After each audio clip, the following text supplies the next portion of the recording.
দ্বীপ দখলের প্রস্তুতি নিচ্ছে যুক্তরাষ্ট্র ইসরায়েল। তেহরানের এমন অভিযোগের পর থেকে খার্গ আইল্যান্ডের গুরুত্ব নিয়ে চলছে নানা বিশ্লেষণ। যুক্তরাষ্ট্র নিয়েছে নানা কৌশল, বলছেন বিশেষজ্ঞরা।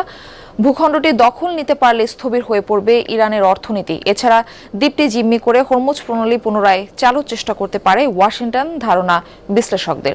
তবে অনেকে বলছেন এতটাও সহজ হবে না খার্গ দ্বীপের নিয়ন্ত্রণ নেওয়া।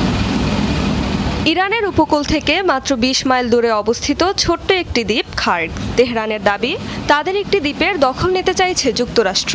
ধারণা করা হচ্ছে খার্গের দিকে দেয়া হচ্ছে ইঙ্গিত। চলমান যুদ্ধে এরই মাঝে মার্কিন হামলার টার্গেটও হয়েছে দ্বীপটি। এমন পরিস্থিতিতে প্রশ্ন, কেন খার্গ আইল্যান্ডের উপর নজর যুক্তরাষ্ট্রের? এটি দখলে নিতে পারলে কি কি সুবিধা পাবে ওয়াশিংটন?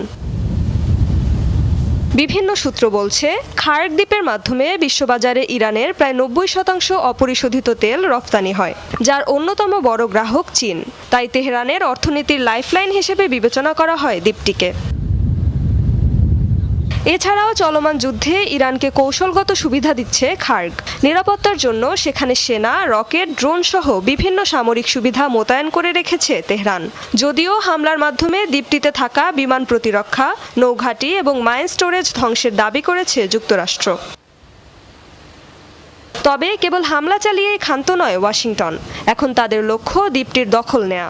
উদ্দেশ্য অর্থনৈতিকভাবে ইরানকে পঙ্গু করে দেয়া। অনেকের ধারণা, খার্গ দখলে নেয়ার পর হরমুজ প্রণালী খুলে দিতে তেহরানের উপর চাপ সৃষ্টি করবে মার্কিন প্রশাসন। তবে বিশেষজ্ঞরা বলছেন, খার্গ আইল্যান্ডের নিয়ন্ত্রণ নেয়া এতটা সোজা হবে না যুক্তরাষ্ট্রের জন্য। ইরানের মূল ভূখণ্ডের খুব কাছে হওয়ায় সহজেই হামলার টার্গেট হবে সেখানে থাকা মার্কিন বাহিনী। আর আশেপাশে থাকা ইরানি প্রতিরক্ষা ব্যবস্থা, মাইন ও আইআরজিসির তৎপরতার কারণে দ্বীপটিতে নিয়মিত রসদ ও সহায়তা পৌঁছানো কঠিন হবে ওয়াশিংটনের জন্য। এছাড়া খার্গ দ্বীপ দখলে নিলে আরও দীর্ঘায়িত হবে মধ্যপ্রাচ্যের যুদ্ধ, শঙ্কা বিশ্লেষকদের।